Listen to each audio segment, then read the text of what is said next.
Olá, meus amigos, tudo bem com vocês? Falar nesse jogo sobre essa vitória do São Paulo, vitória terrível do São Paulo, né? Uma vitória muito importante mesmo. Se o São Paulo não vencesse, por exemplo, ficaria atrás do Fortaleza, que venceu na rodada, jogando muita bola, né? O São Paulo conseguiu a vitória, de certa forma, acho que muito justa por causa do jogador que fez o gol. O Luan merecia esse gol, né? Depois de muito tempo aí sendo preterido, depois de muito tempo também lesionado, depois de muito tempo sem conseguir convencer o técnico que ele pode, por exemplo, numa partida dessa, entrar um pouco antes, né? E não no final, né? Convencer o técnico que num jogo desse ele poderia, por exemplo, começar jogando. Não dá para entender o Ceni, porque ele não gosta do Colorado. Por que ele começa com o Colorado? Qual é a lógica? O Colorado é um jogador que nasce como um protetor de zaga, não camisa 5. Ele deixou de ser camisa 5 há muito tempo. Ele virou um volante misto, passou a ser um volante misto, camisa 8, né? Que vai muito para o ataque. De certa forma, até não tem mais praticado essas transições defensivas com toda a eficiência. Hoje, na minha opinião, não foi tão mal assim, estava sem ritmo de jogo, evidentemente. Né? Não estava conseguindo correr em campo. Essa questão faz diferença. O cara jogar 90 minutos, entrar numa partida, faz muita diferença para o ritmo de jogo do jogador. Ele não tem ritmo de jogo, claramente. Né? E sofreu muito em campo por causa disso também. Mas não somente ele. O Rogério voltou a inventar essa história do Rafinha como zagueiro. Não consigo aceitar um negócio desse. Eu não consigo aceitar. É um disparate completo, é a pardalice absoluta, né? Não dá para entender, realmente não dá para aceitar. Luizão e Léo, né? E aí o Moreira jogando aberto, por que não coloca o Moreira de volante então, já que é para inventar, né? O Pardalzão, né? O Nestor, né? Mal na partida. Colorado, como eu já disse para vocês, não foi bem. Patrick correndo, que nem um doido para lá e para cá. É o cara que corre nessa equipe, o cara que quando ninguém consegue mais, ele parece que tem sempre um pouco mais de gás ali, né? O Reinaldo, que alternou bons e maus momentos. Luciano, de novo, né? Aquela coisa, aquela nhaca toda dele, né? Que sempre faz parte da alma desse jogador. É impressionante como esse jogador. E é chato, hein? Ele ir para banco, por exemplo, se ele começar no banco, ele reclama, porque ele acha que ele joga muito mais do que ele joga, infelizmente. E o Caleri, que é o cara que salva, o cara que vai lá, faz gol, né? A bola não chega para ele. É o cara que joga sozinho. É um esquema esquisitíssimo, porque é um esquema em que você não tem, por exemplo, construção de jogada, você precisa da velocidade. Em tese, é uma equipe aparentemente configurada para contragolpe. Só que é configurada para contragolpe sem ter jogador de velocidade para acionar contragolpe. E ao mesmo tempo, você tem alguns jogadores que é para construção.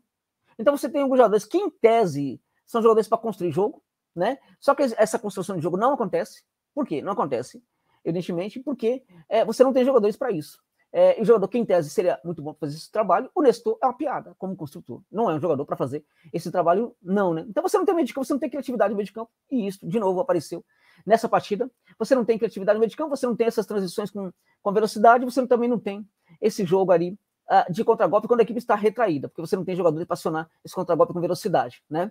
Hoje foi um desastre, né? No primeiro tempo, até que teve ali uma qualidade, acho que teve um equilíbrio no primeiro tempo entre o Dragão e o São Paulo, embora o Atlético Goianiense tenha tido muito mais oportunidade de gol. E no segundo tempo, simplesmente, né, o Atlético Goianiense mandou no jogo.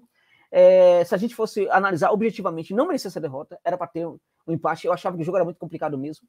Mas eu achava até que o São Paulo poderia vencer, mas não com essa dificuldade toda. O Atlético poderia perfeitamente sair com o empate, não seria nenhum absurdo, né, porque eu acho que jogou para isso. Tem um número de finalizações maior do que o São Paulo, né, consegue finalizar mais do que o São Paulo, né, consegue também ter mais finalizações para o gol que o São Paulo. São 19 finalizações contra 13 do São Paulo, 8 para o gol contra 2, gente. 2 do São Paulo.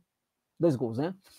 E praticamente dividiu a posse de bola, né? Teve ali 46% de bola, portanto o São Paulo com 54%. Né? O São Paulo pega a bola, gente, quando tenta fazer uma troca de passe, a gente percebe que não vai funcionar. Não tem condição. Não dá para entender se há, de fato, treinamento, porque é muito desqualificada essa posse de bola. Então você tem uma troca de passe, porque eu não sei o que fazer com a bola, eu não consigo irromper, eu não consigo fazer um passe ali no costado da zaga, eu não consigo, por exemplo, achar um homem livre, então eu toco a bola para lá e para cá. Então você vai ter uma troca de passe elevada, mas sem qualidade, né? Ao mesmo tempo, esse São Paulo não vai ao fundo do campo, não tem profundidade. Quando você não vai ao fundo do campo, evidentemente, você elimina muito, né, a capacidade de variação do seu jogo ofensivo. Ou seja, esse jogo ofensivo, se ele não tem muitas variações, ele fica muito bem marcado pelos defensores, que no próprio jogo conseguem entender como é que a equipe do São Paulo está jogando e conseguem entender como é que tem que marcar esse São Paulo. E isso aconteceu também no jogo de hoje. O São Paulo acaba vencendo essa partida por causa do mérito de um jogador em especial, na minha opinião, que é o Luan. Na verdade, a gente tem que contar também com o Felipe Alves, que hoje foi importante, de certa forma, para essa vitória do Tricolor. Mas o Luan, que sai do banco, conseguiu, enfim, ser muito decisivo. Agora, a equipe que estava equilibrando as ações do primeiro tempo, ela perde completamente as ações do segundo por causa das alterações do Pardal. O Pardal fez tudo errado nesse jogo. O Pardal é aquela assinatura que ele quer falar, eu quero mostrar que eu sou diferente. E aí vai lá e faz M, né? Vai lá e faz aquela coisa lá que você, quando é criança, seu pai e sua mãe fala, vai lá fazer o quê? Fazer o 2. Foi justamente o que ele fez hoje no jogo com as alterações dele. Ele adora fazer o 2, quando ele gosta de colocar a assinatura dele. O time tá jogando de um jeito, né? Tá dando conta do recado apesar de tudo, né? Então por que tem que mudar jogador, gente? Além da mudança do próprio esquema também durante o jogo, que não funcionou nada. O Colorado, que era um volante, que não é volante, saiu, tudo piorou. Então, por que não colocar logo, então, né? Por que não colocar, por exemplo, o Luan no lugar do Colorado? Por que o Luan não começou jogando, por exemplo?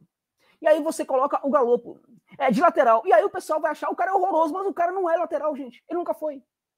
De onde o Ceni tirou isso? O que ele quer com isso? Né? Agora, vamos combinar, foi uma vitória da sorte. Foi uma vitória que mostra que a fortuna, a Deus a grande da sorte, está do lado do São Paulo, está do lado do tricolor do Morumbi. E o São Paulo pode perfeitamente conseguir essa vaga na Libertadores, por quê? Porque hoje venceu esse jogo muito por causa da sorte e muito também por causa, vamos lá, da qualidade. Por incrível que pareça, da qualidade. Porque o Atlético Goianiense, que teve ali ações muito importantes no segundo tempo, poderia ter vencido esse jogo, o Atlético Goianiense faltou qualidade para colocar a bola dentro do gol. E o São Paulo teve um jogador que conseguiu fazer isso. No fim das contas, a qualidade prevaleceu. Não foi por causa do técnico. Se fosse por causa do técnico, o São Paulo perderia esse jogo, empataria. Foi por causa da qualidade dos jogadores, no caso de um jogador especial, o Luan. Parabéns ao Luan pela volta, ele merece esse gol. Ele merecia muito esse gol. Que o Pardal, né, olhe para o Luan como volante, que pode jogar, inclusive, no lugar do Pablo Maia em alguns momentos. Né? Agora, se o Pablo Maia não está jogando, é o Luan. Não tem que inventar. Para que essa maluquice? E de onde ele resgatou o Colorado da vida, a gente sabe muito bem. Eu sei muito bem o que acontece no Morumbi. Eles não querem o Colorado. Né? Então, qual é a ideia de colocar esse jogador para jogar nesse momento? Mas aí eu vi no Twitter que alguém falou que o Tuluá está pensando, por exemplo, em estender o contrato do jogador, aquela coisa. Mentira. Não é por isso. Nada disso. Eles não querem o Colorado. Já deixaram claro que não querem o jogador. Por que o Pardal resolveu colocar o jogador nesse jogo? Tendo o Luan para jogar. Quem é que entende um negócio desse? Hoje foi por pouco, hein? Foi por muito pouco que o Ceni não estraga muito a vida do São Paulo, porque o São Paulo vai ter compromissos complicados lá na frente. Se terminasse essa rodada atrás, por exemplo, do Fortaleza, a coisa poderia ser muito complicada. O Fortaleza vai ter um jogo complicado também, difícil, contra o Palmeiras no Allianz, na próxima rodada, né? Então, ou seja, tem chances de perder pontos. Por isso, este jogo, nessa rodada, o São Paulo não poderia, por exemplo, deixar de vencer. Venceu. Não convenceu, mas venceu, e o que vale é 3 pontos. Agora, vale muito os 3 pontos. A vitória valeu a vitória. Não importa como aconteceu, no fim das contas, os 3 pontos acabou valendo muito, né? Apesar do Rogério Ceni, apesar do Ceni, é isso mesmo, apesar do Ceni, o São Paulo venceu, apesar de não ter convencido. Mas o mais importante, neste jogo, são os 3 pontos. E você que torce para o Tricolor, deixa a raiva de lado do Ceni. Deixa a raiva de lado de tudo que você viu no Morumbi hoje, né? E comemora os 3 pontos. Porque você merece, pelo menos, comemorar a vitória do seu time do coração. É isso.